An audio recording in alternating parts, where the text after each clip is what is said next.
Bonjour, bienvenue au webinaire Irrigation des terrains de sport organisé par Labosol Labosport. C'est notre premier webinaire. On a choisi donc ce sujet irrigation des terrains de sport. Vous êtes plus de 230 à être inscrits à ce webinaire. C'est dire l'importance finalement de ce sujet. Alors tout d'abord, notre carte d'identité. Labosport, c'est un laboratoire d'analyse et de contrôle des surfaces sportives. Et Labosol est un laboratoire d'analyse agronomique et de conseil agronomique. Alors, le contenu de notre webinaire, il y aura une partie explication, présentation. On va traiter les enjeux de l'irrigation, quelle est la méthode rationnelle de l'irrigation qui nous permettra de définir les bonnes pratiques d'irrigation.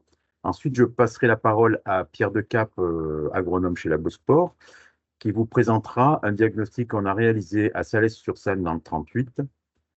Euh, Par la suite, je ferai les conclusions et ensuite, on répondra aux questions. Alors, d'ores et déjà, vous pouvez déjà poser vos questions dans Conversation et Pascal Marmé, le directeur de Labosport, fera le journaliste et va me restituer les questions et j'essaierai d'y répondre. Toute ma présentation, ainsi que celle de Pierre Decap, va durer aux alentours de 35 minutes et ensuite, on aura 15 à 20 minutes de questions. Alors, concernant les enjeux, le premier enjeu, c'est l'enjeu budgétaire. Ajuster la dose, c'est économiser l'eau. 2 minutes d'irrigation dans une programmation sur une année sur un terrain de sport, ça peut amener jusqu'à 300 mètres cubes d'eau économisée. Donc, suivant le coût de l'eau, ben, ça peut être entre 300 et 900 euros. Lorsqu'un système d'arrosage est hétérogène, mettre les zones mal arrosées à un niveau de confort a pour conséquence de surarroser les autres parties. Ça entraîne un gaspillage considérable. Donc, enjeu budgétaire, ensuite enjeu environnemental. Tout le monde est d'accord qu'il faut gérer la ressource en eau. Et l'acceptation de la société passe par la démonstration d'une méthode raisonnée des apports nécessaires et suffisantes. Donc, on a tout intérêt à bien suivre cette méthode. Les collectivités doivent trouver un point d'équilibre entre l'acceptation du citoyen et les demandes toujours plus importantes des clubs.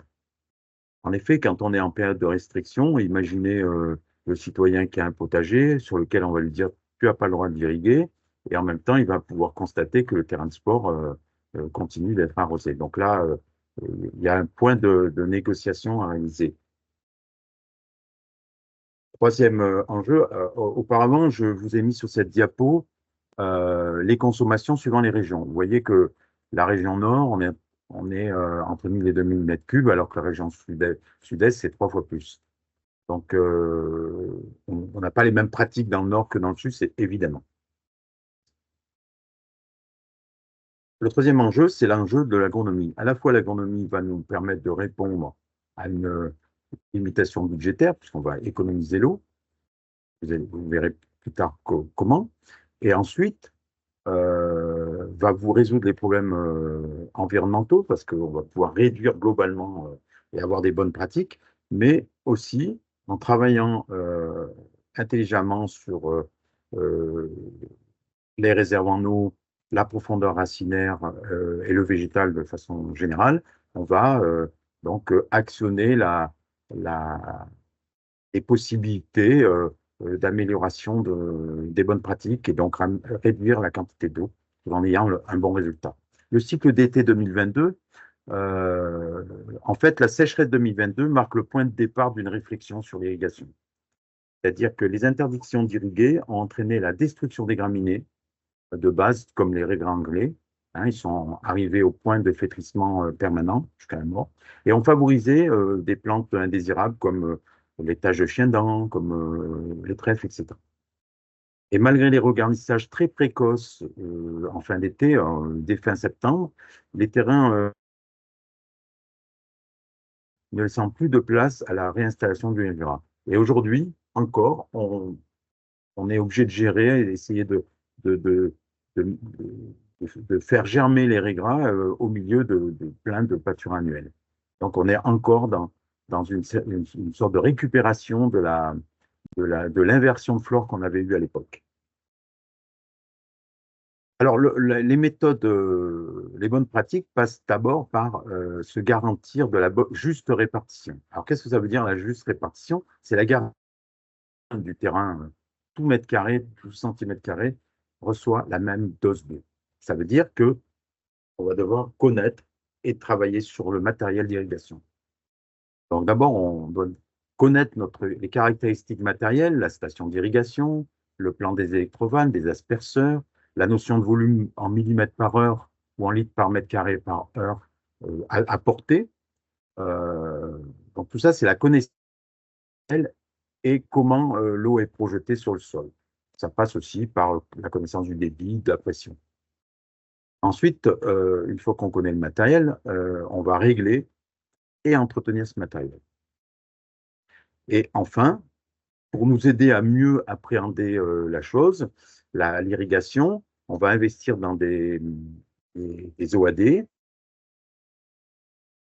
comme le compteur connecté, les stations météo qui donnent euh, des fois aussi jusqu'à l'ETP, des sondes d'humidité, des abonnements ETP, des pluviomètres connectés, etc. Une fois qu'on connaît la bonne répartition et qu'on a garanti le réglage, je dirais, de l'arrosage, on va définir la juste dose.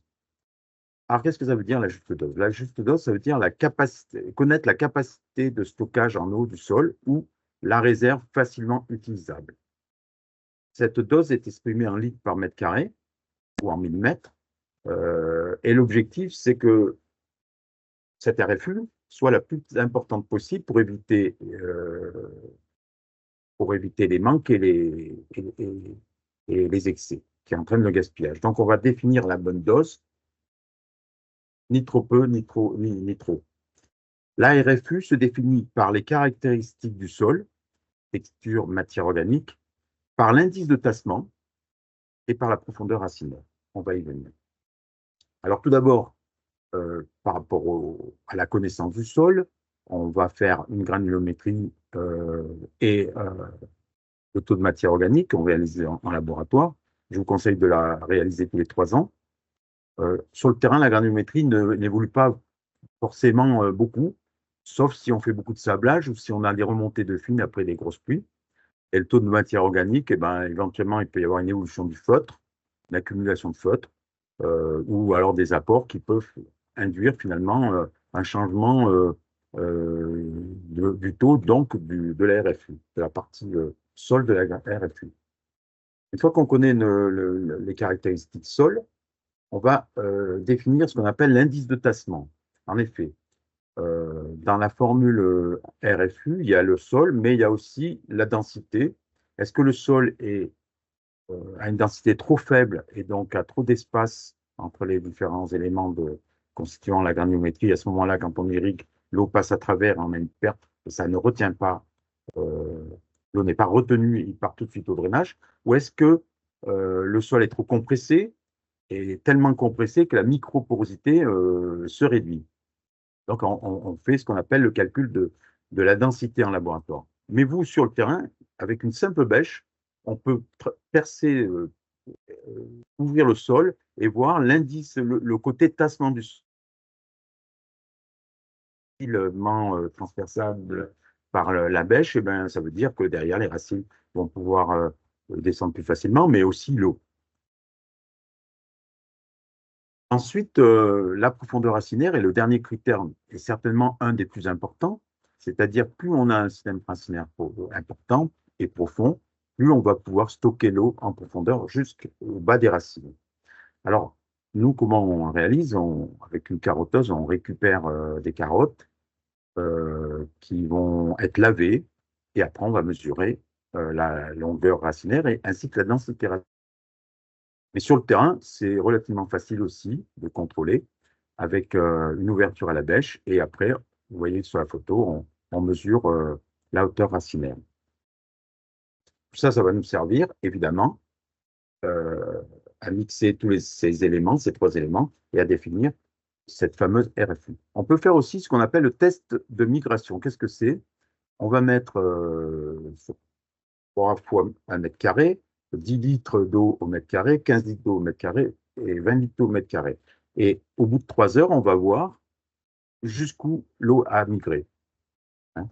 Et donc, si l'eau n'a pas atteint la profondeur racinaire, ça veut dire qu'il manque de l'eau. Si elle a atteint, ça veut dire que c'est la bonne dose. Et si c'est au-delà, ça veut dire qu'on a mis trop et on a gaspillé.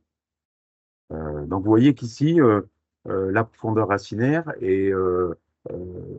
a beaucoup d'importance, puisqu'entre une graminée indésirable comme le pâture annuel qui a 5 cm de racine, ben, on est très rapidement, la dose d'irrigation très rapidement entraîne un gaspillage. On va beaucoup trop loin en quantité d'eau, comparé à une graminée désirable, adaptée à la pratique sportive comme le régras anglais, qui a 10 cm, 10 cm, et donc du coup on va stocker beaucoup plus d'eau. Et moins risqué, avec des doses importantes, d'entraîner le gaspillage. La RFU, eh bien, évidemment, vous avez compris qu'il faut la choyer et l'améliorer euh, par le taux de matière organique, par un enracinement profond, par un choix de graminées qui ont des enracinements profonds. Donc, les généticiens aujourd'hui sortent des variétés de plus en plus adaptées au climat difficile du changement climatique. Donc, voilà, il y a une grosse réflexion sur les graminées.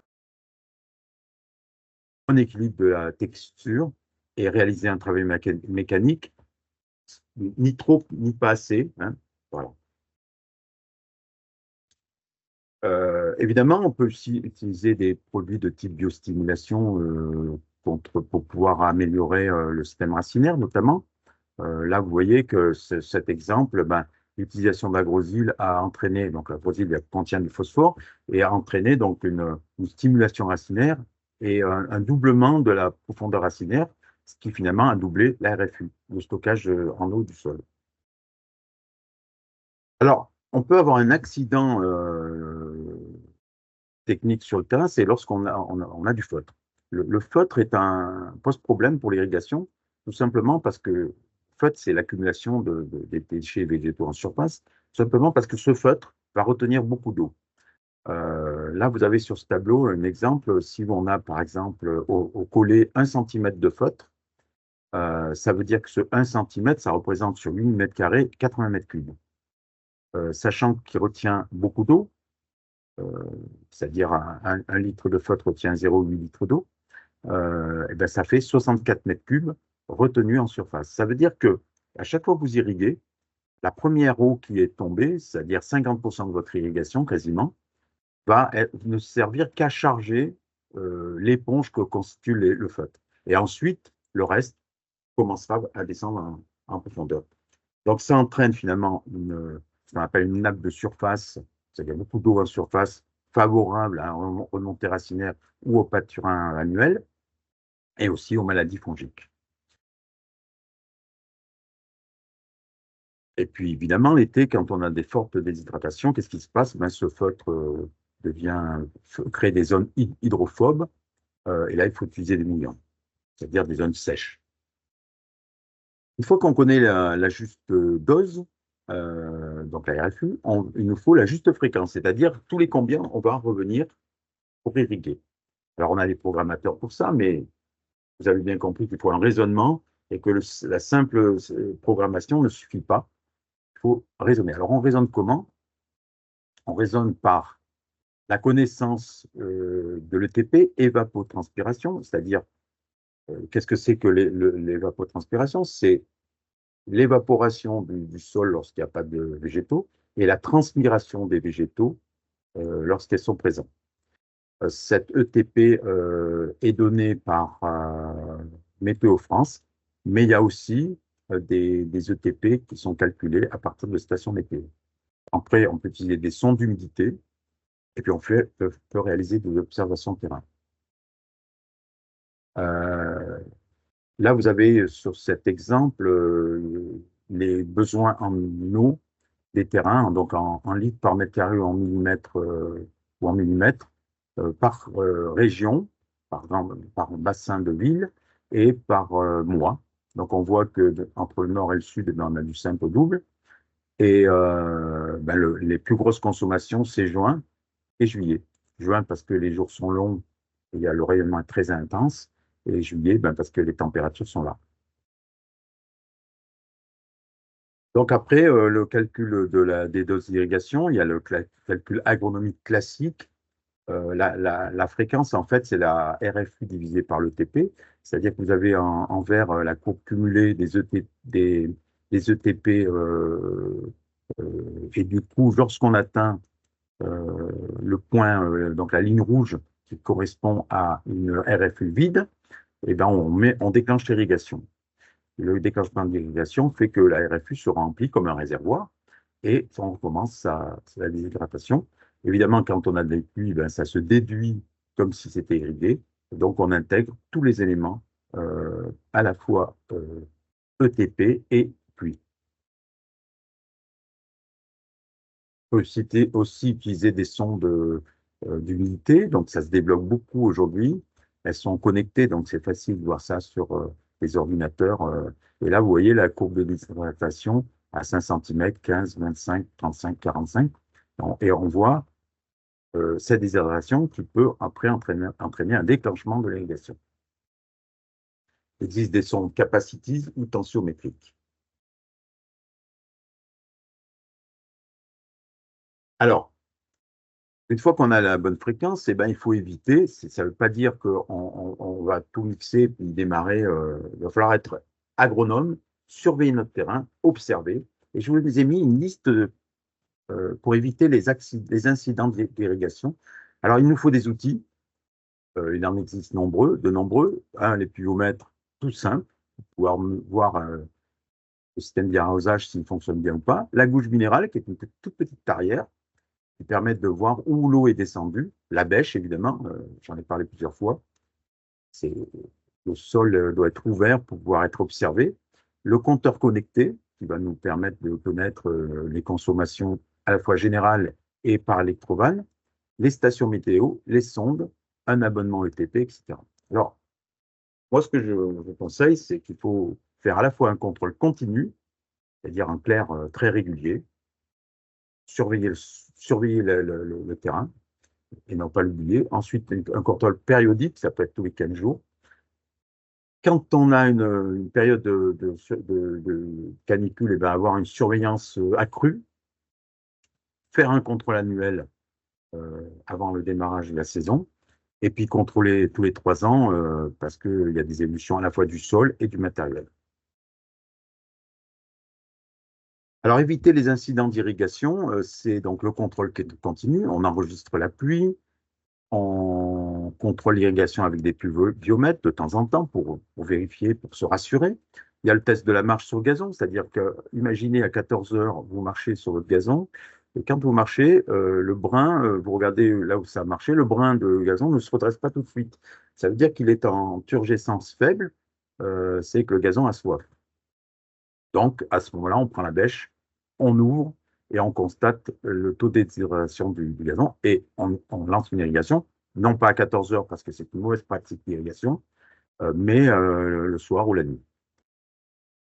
Ensuite, on va surveiller les zones sèches le plus tôt possible parce que plutôt que ça sèche trop, autant reprendre rapidement les zones sèches dès qu'on sent que ça arrive. Les fuites avec les flaques d'eau, et on peut utiliser des sondes d'humidité fixes ou portatives. Les contrôles périodiques, je vous propose tous les 15 jours à partir de début juin. On vérifie la propreté des filtres, on relève les compteurs le compteur connecté pour tenir un journal météo consommation qui va nous servir après en statistique, le contrôle de la pression des asperceurs, la profondeur racinaire avec l'ouverture de bêche. L'été, la profondeur racinaire va changer, donc on va surveiller. Donc si ça change, ça a changé la durée de l'irrigation, puisqu'on stockera moins d'eau si on a une remontée racinaire. Le niveau d'humidité atteint au bout de 3 heures après une irrigation, c'est très intéressant. Vous lancez une irrigation totale et là, vous allez ouvrir à la bêche au bout de 3 heures. Ensuite, au cas où on a une vigilance accrue parce qu'on a une canicule, ça peut être de la sécheresse, ça peut être du vent, on surveille vraiment les zones sèches qu'elles ne deviennent pas hydrophobes. Et en cas de restriction d'eau par le préfet, on va mettre progressivement le gazon en dormance estivale. Alors, qu'est-ce que ça veut dire, les dormances estivales? Ça veut dire que le gazon va commencer à jaunir et à ralentir son activité physiologique jusqu'à moins consommer d'eau, et voire même s'endormir un peu comme la dormance hivernale. Cette réduction d'activité physiologique passe par une réduction progressive de l'arrosage. On va remonter la tonte, parce que plus on remonte la tonte, plus on fait des racines, et donc c'est bien dans ces cas-là, en termes de protection. On va mettre des biostimulants adaptés, type antitranspirant, de la silice, voire même une fertilisation potassique, qui va entraîner une meilleure résistance au stress du gazon. Et puis tous les ans, évidemment, avant la mise en eau, ben, voilà, il faut faire la checklist, vérifier les asperseurs, le recoupement, la hauteur, la verticalité des asperseurs, la forme du jet. Il faut aussi vérifier l'horloge de la programmation, curer les regards d'arrosage, dévisser les électrovannes. Voilà, c'est tout un entretien régulier. Donc j'en ai maintenant terminé de ma présentation. Je vais passer la parole à Pierre Decap qui va nous présenter donc, le diagnostic qu'on a réalisé à Salles-sur-Seine. D'ailleurs, je tiens à les remercier de nous avoir accueillis et surtout de pouvoir présenter ce diagnostic. On a eu leur accord, c'est gentil. Et donc, je te passe la parole, Pierre. Merci beaucoup, Pierre, de cette présentation. Et effectivement, comme tu l'as dit, moi, je vais vous présenter un diagnostic qu'on a réalisé il y a maintenant quelques semaines à Salles-sur-Seine, donc en Isère. Donc, un diagnostic chez Labosport, lorsqu'on vient sur un terrain, s'organise en deux parties. Donc, comme tu l'as expliqué, on va vérifier la bonne répartition des apports en eau. Donc, pour ça, on va s'intéresser au système d'arrosage en lui-même, donc au matériel. Et ensuite, il y a une deuxième partie qui est une partie plus agronomique, où là, on va essayer d'appréhender la RFU réelle du terrain, qui soit vraiment adaptée au terrain, pour avoir la bonne dose et s'intéresser aussi à la bonne fréquence pour vraiment, à la fin du diagnostic, avoir des pistes d'amélioration sur la programmation. Lorsqu'on arrive sur un terrain, on vient vérifier l'entièreté du système d'arrosage, depuis l'arrivée d'eau jusqu'aux arroseurs. Donc, par exemple, ici, l'eau est issue d'un forage, donc il y a donc une pompe avec des filtres. On vient vérifier la pression en sortie de pompe. On va venir voir également le programmateur. On vient aussi soulever tous les regards pour voir les électrovannes. On vient relever tous les arroseurs afin de noter la marque, le modèle ainsi que la buse pour pouvoir se référer aux ABAC des fournisseurs de matériel. Lorsqu'on relève tous les arroseurs, on vient également voir toutes les anomalies potentielles qu'il peut y avoir. Donc, par exemple, sur l'orientation. Par exemple, sur la photo de gauche, on voit bien que c'est un arroseur de 180 degrés, mais qui arrose le parking. Donc, l'eau n'est pas bénéfique au terrain, évidemment. On va regarder aussi la hauteur des arroseurs. Donc, par exemple, sur la photo de droite, l'arroseur est trop profond. Et donc, le jet est un petit peu brisé par le gazon autour. Et en plus, ça a un impact sur la portée de l'eau. On vient relever la pression en sortie des arroseurs, justement, pour avoir les performances les plus précises par rapport aux ABAC des fournisseurs. Et on vient également noter les espacements entre les arroseurs, dans le but de faire un plan général du terrain et du système d'arrosage. Donc ici, on est sur un système avec 7 électrovannes qui sont reliées à chacune à 5 arroseurs. Donc on est sur un système avec 35 arroseurs. On a également ce petit descriptif des arroseurs avec des observations, des informations sur la rotation, si ça tourne bien, sur la verticalité, l'horizontalité de tous les arroseurs. Par exemple, sur ce terrain, on a trouvé 34 arroseurs Rainbird 8005 avec une buse bleu foncé et une sortie d'eau à 3,5 bars. Donc les performances selon les ABAC sont avec une pluviométrie de 20 mm/h et un jet à une portée de 19,2 mm/h. Mais on a aussi trouvé un arroseur Toro T7 avec une buse de 16. Et donc là, si on compare les performances, pour un 180 degrés aussi, pour un arroseur 180 degrés, on a une pluviométrie de 22,8 mm/h, donc c'est supérieur aux autres arroseurs. Et on a aussi une portée de 17,4 mètres. Donc là, potentiellement, ça peut avoir un impact sur la pluviométrie, vu qu'on a vu que la pluviométrie était un petit peu plus élevée, mais surtout, ça a un impact sur la distance et sur la portée du jet. Donc là, potentiellement, il y a une zone sèche qui peut se former, puisque le recoupement des arroseurs n'est pas optimal, puisque la portée n'est pas la même. Donc ça, une fois qu'on a fait le descriptif entier du système d'arrosage, on vient passer à un test de la répartition des apports en eau. Et donc pour ça, on a choisi 3 zones dans lesquelles on va placer des pluviomètres. Donc on a pris 3 zones qui sont des zones représentatives de l'ensemble du terrain, puisqu'on a tous les cas possibles. C'est-à-dire que sur la zone 1, on a un arroseur d'angle de 90 degrés. Sur la zone 2, on a 2 arroseurs en périphérie de 180 degrés. Et sur la zone 3, on a 4 arroseurs de 360 degrés. Dans ces zones, on vient placer un pluviomètre tous les 2 mètres et on lance un programme d'arrosage. Donc ici, on est venu mettre 10 minutes par voie, puisque ça correspond à leur pratique d'arrosage. Mais on peut tout à fait moduler ça, parce que eux, en effet, ils arrosent 50 minutes par voie lorsqu'ils lancent un arrosage complet. Sans différenciation de voie, 50 minutes. Donc ensuite, on vient relever tous les pluviomètres suite au cycle d'arrosage. Donc ça représente environ une centaine de pluviomètres. On vient calculer la pluviométrie moyenne sur cette zone et on vient aussi calculer le coefficient de distribution de Christiansen et le coefficient d'uniformité d'apport en eau. Donc là, on est à 60,3% et 45,1%. C'est des coefficients qui sont assez faibles. Donc l'uniformité et la répartition sont très faibles sur cette zone-là. Et de toute façon, on le voit grâce au petit schéma que effectivement les apports ne sont pas homogènes, puisqu'on retrouve un arroseur où on a relevé 9 mm et pas très loin, on a 1 mm. Donc il y a une grosse différence entre les arroseurs. Donc voilà, c'était juste pour vous montrer la différence qu'on peut trouver entre les pluviomètres lorsqu'on les relève. Ici, on a 9 mm et à droite, on a 1,5 ou 2 mm. Donc on vient faire ça sur les 3 zones, calculer les coefficients et la pluviométrie moyenne sur les 3 zones pour avoir une idée de la bonne répartition ou non des apports en eau. Et effectivement, ici, la répartition est plutôt faible, avec des coefficients qui sont assez faibles. Pour un terrain de sport, on aimerait se rapprocher de 90% pour le coefficient de distribution et de 85 à 90% pour le coefficient d'uniformité.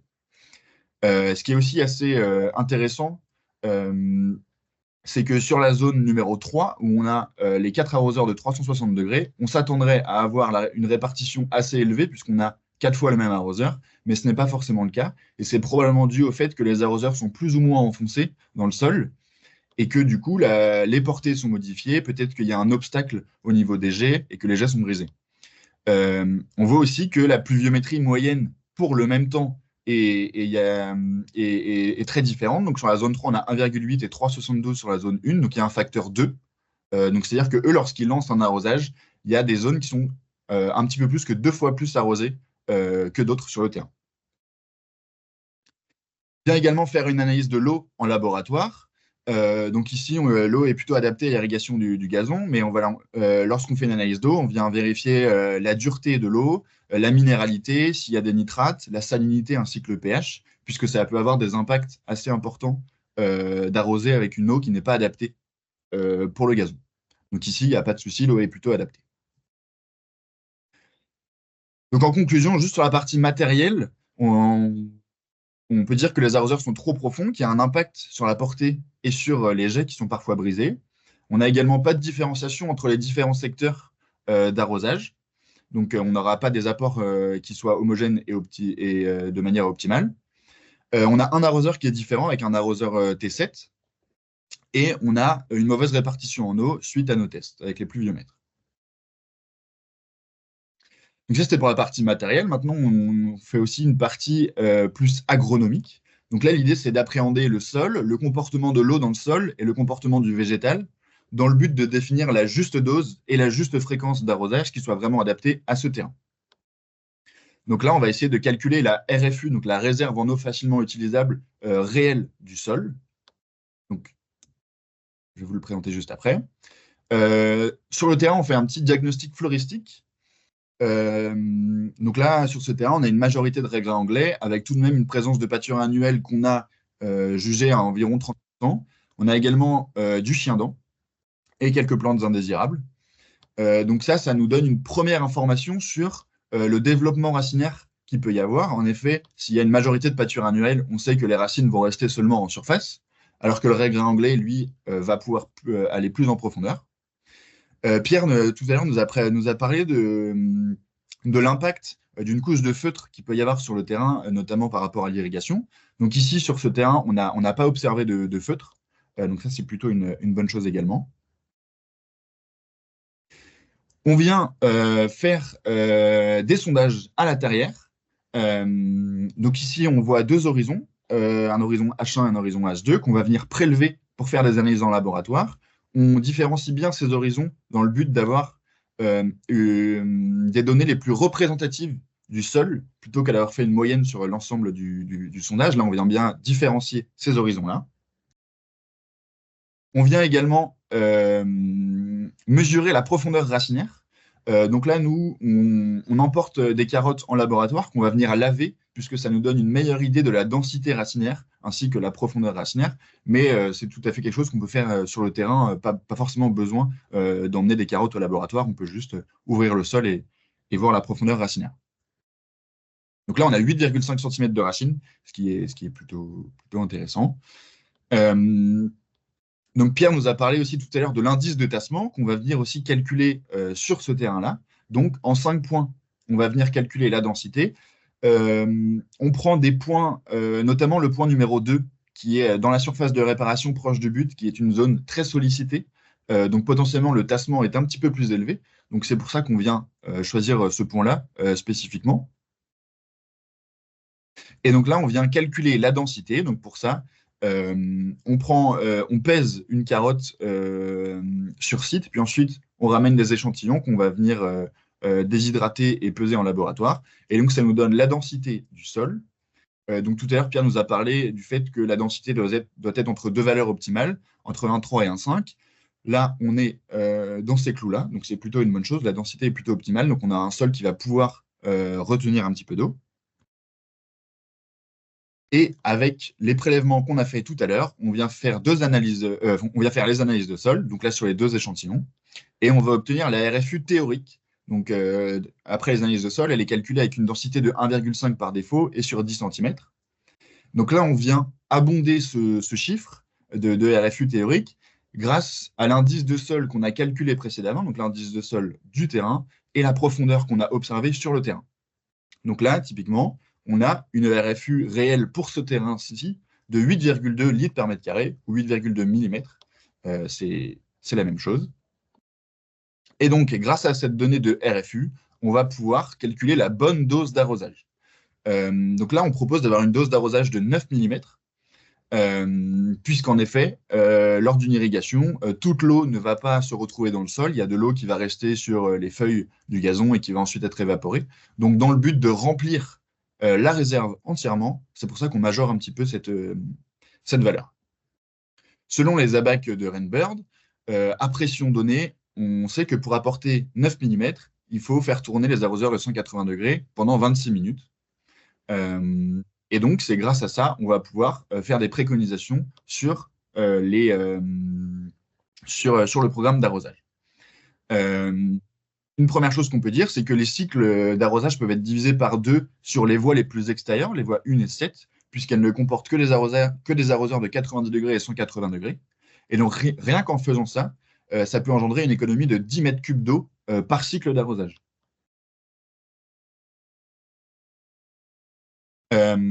Ensuite, une fois qu'on a la bonne dose, avec le calcul de la RFU, on va essayer de calculer la bonne fréquence.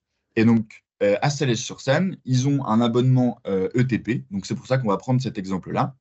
Donc, c'est un terrain qui est basé en Isère. Donc là, on a juste des données moyennes données par Météo France par mois sur les TP journaliers. Mais c'est tout de même une base de travail qui n'est pas forcément suffisante. Mais là, pour l'exemple, c'est assez parlant. Donc, ce que nous a expliqué Pierre tout à l'heure, c'est que pour calculer la fréquence, on va diviser la réserve en eau, la RFU, par le TP, donc par l'évapotranspiration, donc l'eau qui s'échappe du sol et qui est transpiré et évaporé par jour. Et donc, on voit qu'au mois de mars, par exemple, on peut arroser tous les 5 jours, tandis qu'au mois de juin ou juillet, il faut arroser tous les 2 jours. Actuellement, eux, ils ont un cycle d'arrosage, une programmation d'arrosage 3 fois par semaine, à partir de la mise en eau jusqu'au moment où ils coupent l'eau. Donc, ça représente à peu près 76 arrosages à l'année, juste avec ce tableau qui n'est pas forcément très optimisé, mais on arrive à 68 arrosages.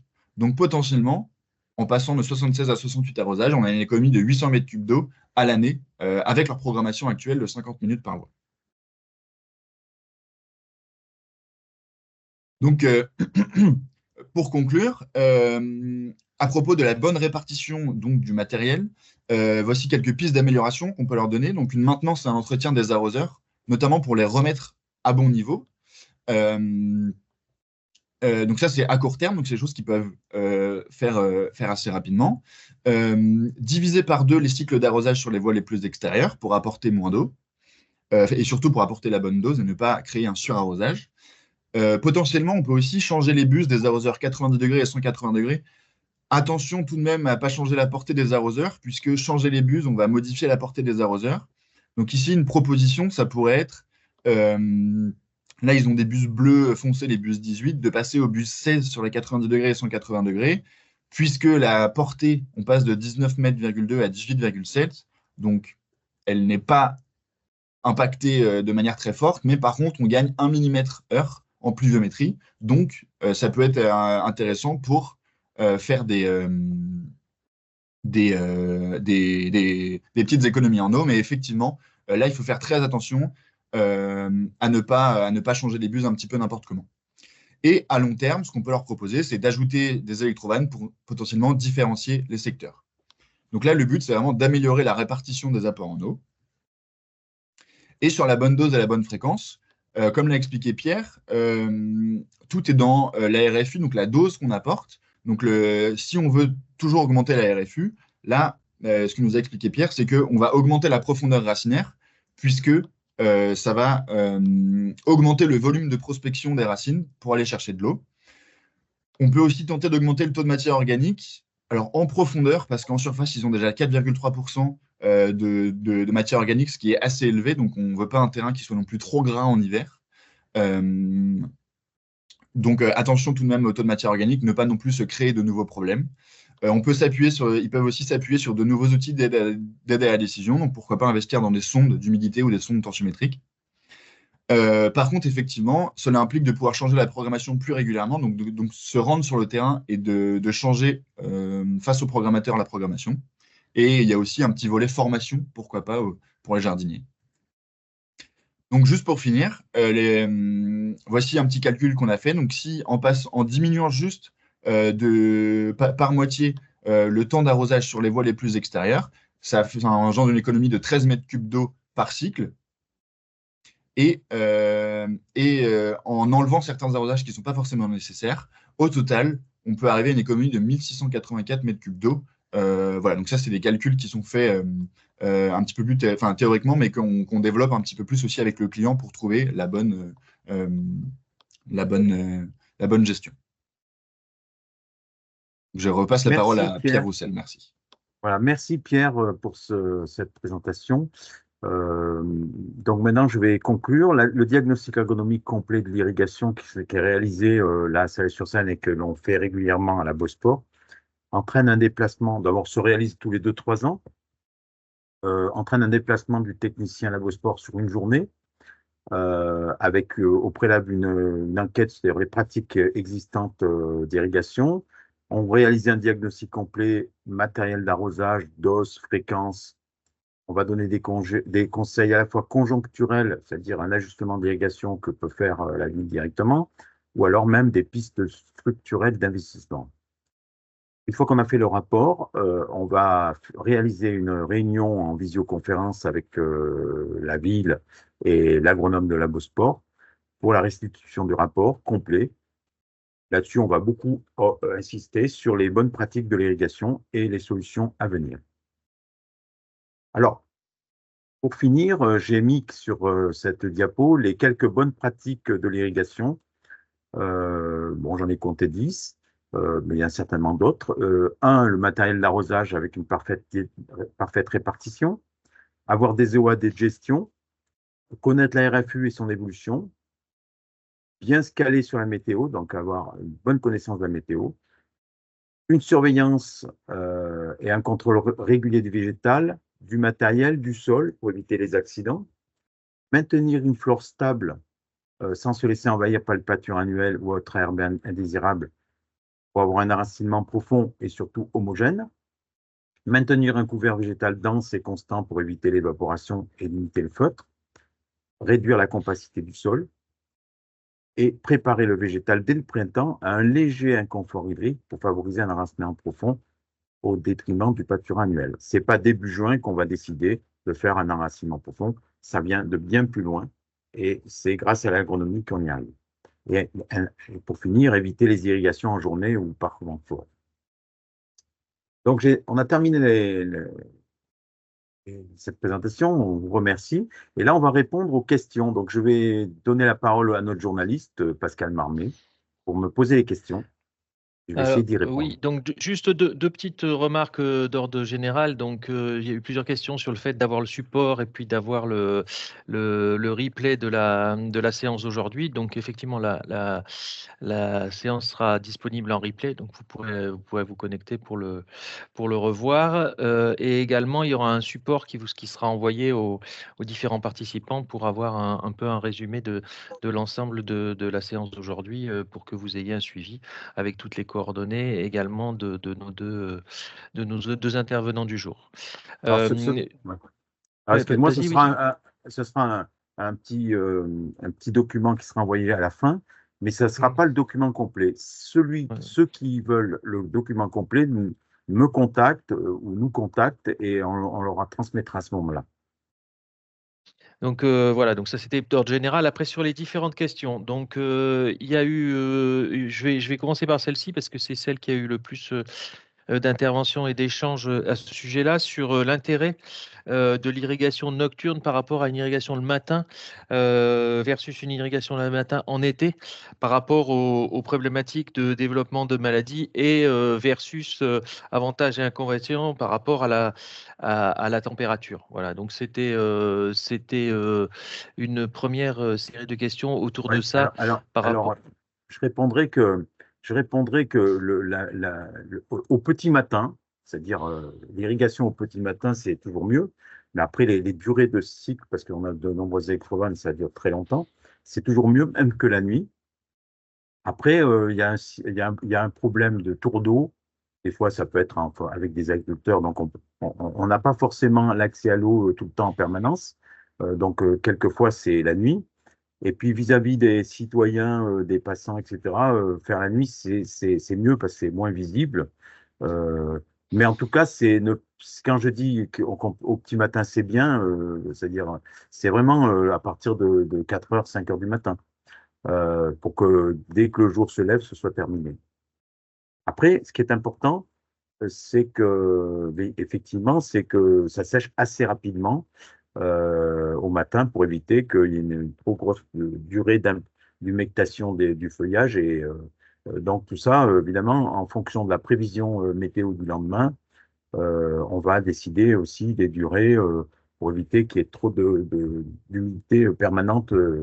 Il y a aussi une notion de tonte qui peut être importante pour éviter trop d'humidité permanente jusqu'à midi, par exemple. Ensuite, d'autres questions? Donc d'autres questions par rapport donc tu l'as abordé un peu Pierre de Cap à un moment dans ta présentation par rapport aux différentes analyses qui sont nécessaires, notamment l'analyse de l'eau et l'intérêt de l'analyse de l'eau dans la qualité de l'irrigation. Alors l'intérêt de l'analyse de l'eau, c'est de voir notamment de détecter si l'eau, il y a des problèmes de salinité. On a en effet de plus en plus les eaux des nappes sont de plus en plus salées, mais on n'a pas atteint quand même des cas extrêmes. Mais on a aussi le cas de recyclage de l'eau, où dans le traitement de l'eau recyclée, il y a du sel qui est utilisé. Donc on a dans les eaux recyclées salinité importante, donc on a tout intérêt à contrôler le côté salinité. Ensuite, il y a le côté pH et bicarbonate qui, évidemment, lorsqu'on apporte trop de bicarbonate, rend la solution de sol à des pH plus élevés et une moins bonne assimilation des minéraux. Et puis, il y a le troisième élément, c'est la partie nitrate. euh, Parce que si on amène de l'eau qui a des nitrates, eh ben, faut en tenir compte un petit peu dans le plan de fertilisation. Donc, dans la bonne pratique de fertilisation, on doit normalement faire un diagnostic des nitrates et en déduire la quantité d'unités qu'on potentiellement peut de notre fertilisation, surtout dans les stades sableux, les stades hybrides, etc. Donc justement, pour faire suite à, cette question, il y avait effectivement un lien entre le plan de fertilisation et la dose d'irrigation liée au risque de lessivage, effectivement, de corréler le plan de fertilisation d'irrigation. Alors, je répondrai assez facilement. Vous avez compris que la RFU, bien calculée en fonction du système racinaire, il était hors de question de dépasser la profondeur de la racinaire en termes de l'eau. Donc, en réalité, quand on a une irrigation, on ne doit pas avoir de l'eau qui coule au drainage ou alors très peu. Donc, ça veut dire qu'on ne va pas déplacer les éléments trop en profondeur. Après, évidemment, la pratique de la fertilisation est aussi une pratique agronomique bien calée et bien définie. Donc, on doit l'azote l'apporter à libération lente et puis surtout de façon bien raisonnée. Donc là, c'est encore un grand sujet, bien sûr. Donc, avoir des pratiques de fertilisation bien très agronomiques, en prenant bien les règles agronomiques et en descendant pas au-delà des racines. Ok. Sur les questions techniques, on est à peu près fait le tour. Il y a une question plus sur le prix de l'analyse et Alors, de cette prestation. alors la Et prestation éventuellement la totale, fréquence, tu peux donner aussi des alors, infos la là-dessus. fréquence, j'en ai parlé, c'est tous les 2-3 ans, revérifier de façon par un organisme externe la qualité de l'arrosage, euh, voilà, tous les 2-3 ans, et aussi vérifier où en est le sol en termes de profondeur racinaire, de granulométrie, etc. Donc, c'est tous les 2-3 ans, ça me paraît convenable. Le prix, il faut compter entre 3005 et 3008 la prestation, en comptant donc le déplacement de la personne de la sport, le rapport rendu et la restitution sous forme de vidéoconférence. Après, le mieux est de nous contacter sur ce point-là, parce qu'effectivement, s'il y a plusieurs terrains, si on peut inscrire ça dans une prestation globale avec Voilà. lorsqu'on se déplace également sur site, pour une autre prestation, on peut effectivement réduire un peu de la prestation. Mais grosso modo, c'est une prestation complète qui va du diagnostic initial jusqu'à la restitution en visio avec une explication des différentes analyses par les. L'objectif de ce diagnostic, vous l'avez bien compris, c'est de vous amener vers des bonnes pratiques d'irrigation. Et donc, j'en ai pas trop parlé, mais le volet formation est très important. C'est-à-dire pour moi, euh, il est hors de question de faire un diagnostic et rendre un rapport sans derrière former le personnel aux bonnes pratiques, à la surveillance. J'ai beaucoup parlé de la bêche, ouverture de sol, etc. Tout ça, c'est des choses qui seront remises dans le rapport et que donc je réexpliquerai le tout. C'est qu'une fois qu'on n'est plus sur le terrain, les équipes en place puissent continuer à faire les bons gestes d'entretien Euh, et de contrôle. donc, oui, il y a une question par rapport à qui fait les analyses. Donc, effectivement, les analyses, si Labosport qui fait ces analyses, c'est Labosport et Labosol qui proposent l'ensemble de la prestation globale de tout ce diagnostic. Donc, c'est quelque chose qui est fait totalement en interne. Voilà, puisque la Bosol et la Bosport, en fait, ça fait partie du même groupe. Donc il y a quelques questions sur le gazon synthétique, mais c'était, on pourra y C'est revenir, plus mais le mieux c'est de d'agronomie, nous c'est tout de moi. ça sera de nous contacter à ce sujet. La Bosport Peut-être qu'on les a des recontactera ultérieurement. on n'hésitait pas à nous contacter sur ce sujet-là. Voilà. Est-ce donc par rapport aux préconisations d'entretien suite à l'analyse, il y a une part donc des conclusions qui sont données. Après, Labosport ne donnera pas particulièrement de nom ou de société d'entretien, mais par rapport aux différentes préconisations, c'est l'objectif de la restitution, effectivement en visio, pour vous expliquer et donner les pistes de travail qu'il y aura ensuite avec Pierre. Ok, donc je pense qu'on va arrêter là. Je ne sais pas si si vous voulez rajouter un mot ou deux, Moi, je vais Pierre et Pierre. je vais remercier tous les participants à ce webinaire. Ceux qui me connaissent, je leur fais un petit coucou. Ceux qui ne me connaissent pas, ben, n'hésitez pas à me téléphoner. Je crois que dans le fiche contact, on a mis mon téléphone, donc je suis assez disponible pour donner des conseils agronomiques. Et encore une fois, l'objectif de ce diagnostic, c'est améliorer les pratiques agronomiques d'irrigation et former le personnel pour avoir des points de vigilance pour mener à mieux les campagnes d'irrigation. OK. Eh bien, merci et à plus tard. Merci à tous. Donc, merci pour vos messages également d'encouragement et de remerciements. Et puis, à très bientôt.